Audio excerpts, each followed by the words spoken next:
Magandang araw mga kaibigan. Bigyan natin ng opinion, reaction ngayon itong post ng GMA News 14 minutes ago. Mayroon na namang isinampang petisyon o kaso sa Supreme Court ng mga respondents ay si Pangulong Marcos Jr., si Executive Secretary Lucas Bersamin, ang Senado, Senator Soto, and Kongreso, Speaker Bujidi. Okay, Bayan Muna Chairman Nery Colmenares and the party list former representatives filed a motion to resolve to the Supreme Court to demand, tama ito, let's demand systemic reforms to make the budgetary process transparent, accountable, and participatory. In relation to the ongoing investigations regarding the anomalous flood control projects, the petitioners also asserted that the same must be expanded to include ito. Kasi ang iniimbestigan lang yan, flood control. Eh, marami pang iba. Ako naniniwala, hindi lang flood control ang may kalokohan. Kasi lumalabas ngayon, DepEd. Oo.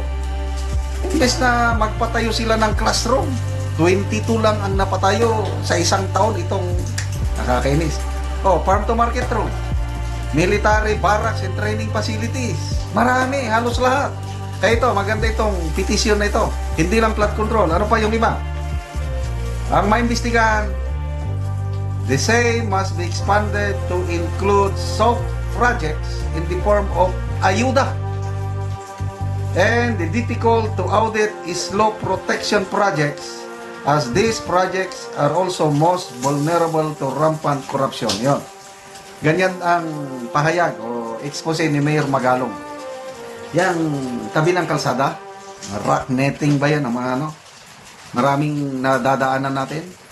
Ay, dyan daw, ang laki daw ng kickbacks according to Mayor Magalong. So ito ngayon yung ano, petisyon na mag-expand ang investigasyon, wag lang yung mga flood control projects. O ito ba? The investigation must also include projects of all legislators. Ang galing! Including party list representatives in Luzon, Visayas, and Mindanao. Salamat po, Bayan Muna. Kahit tinatawag natin itong Bayan Muna ng Makabayan Black. Kalimutan muna natin yung color-color ngayon. Basta magkaisa tayo, labanan itong korupsyon. Kaya mabuti ito at may nagpapail ng petisyon, kasong ganito para mapilitan ang national government na ayusin. Kasi as of now, kanya-kanya tayong pananaw, opinion. Hindi ako kontento itong ginagawa ng ICI. Ano lang ito? Balat kayo pala ang buhay sa mundo, nakangiti kahit hindi totoo. Balat kayo. Magandang bulaklak ang siyang katulad mo, ngunit paglapit mo, sobrang baho.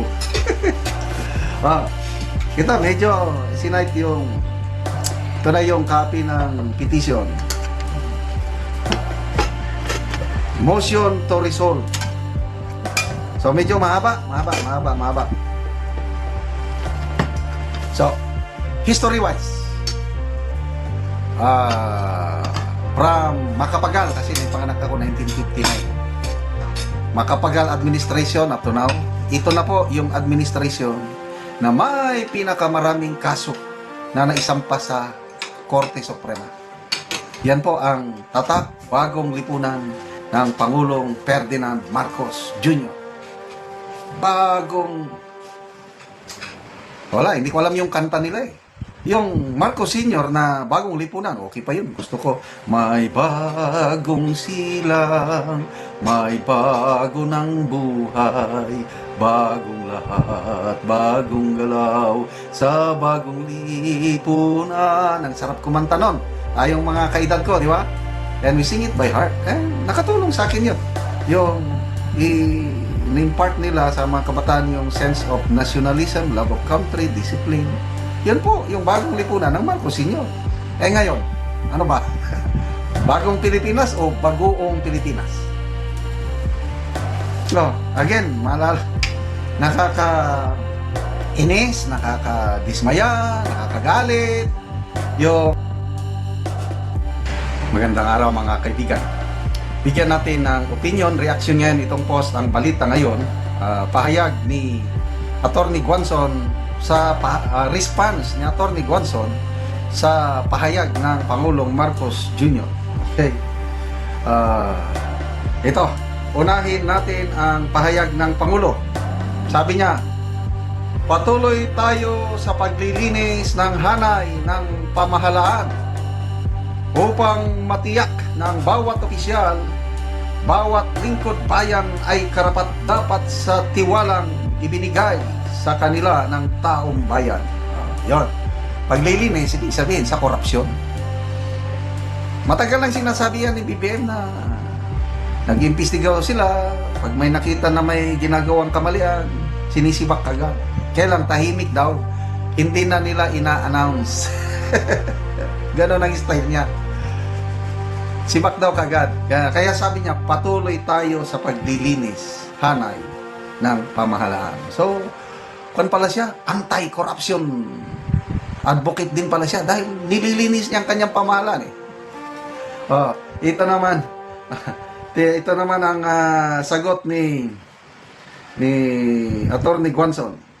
BBM, hanggat hindi mo binabayaran ang 203 billion na utang mong state tax sa Republika ng Pilipinas, walang maniniwala sa iyo, magnanakaw ka rin. Patay kang baka. Napakatapang na payag.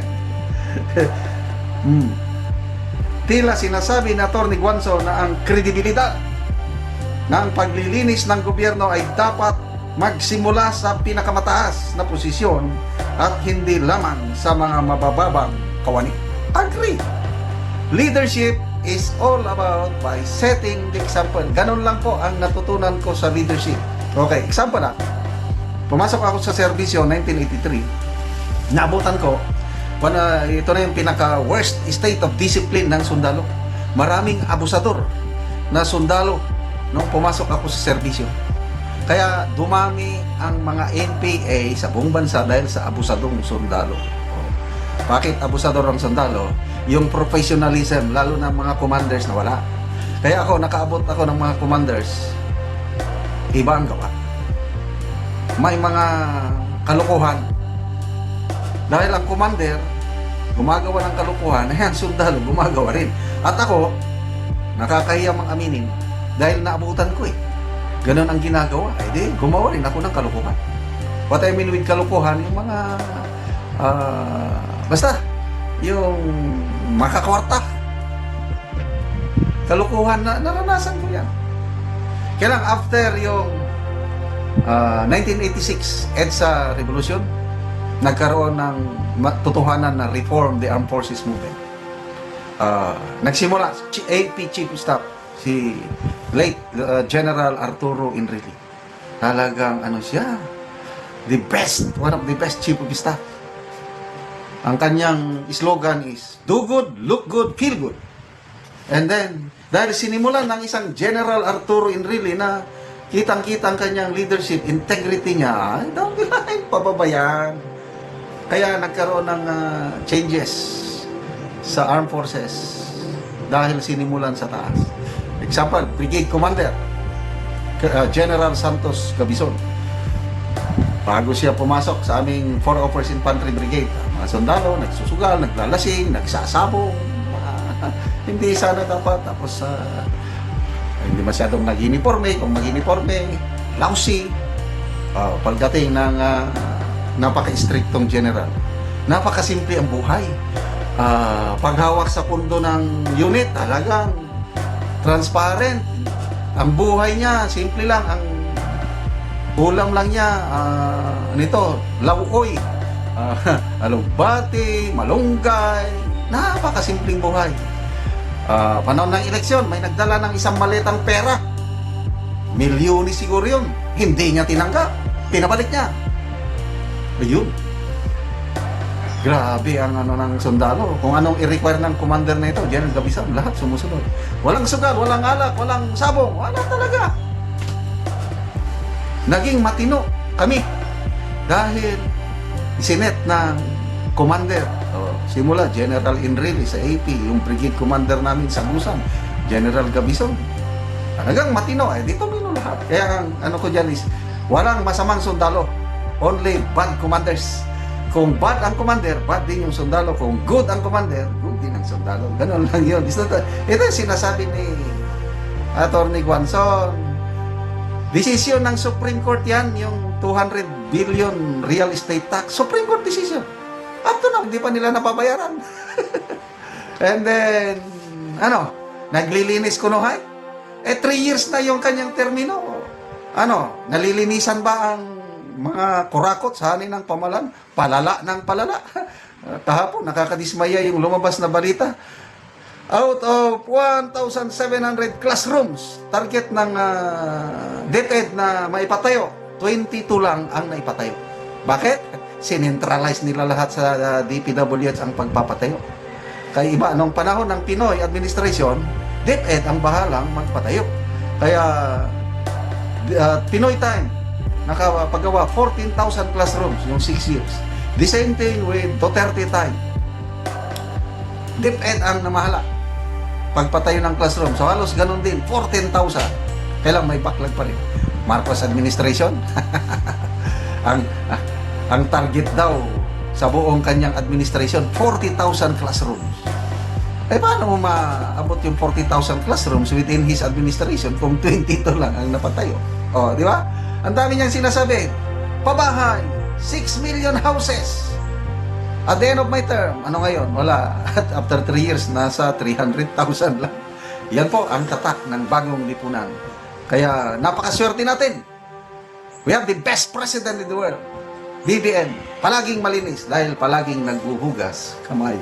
According to Anjo Iliana. Salamat mga kaibigan sa inyong pagsubaybay sa ating channel.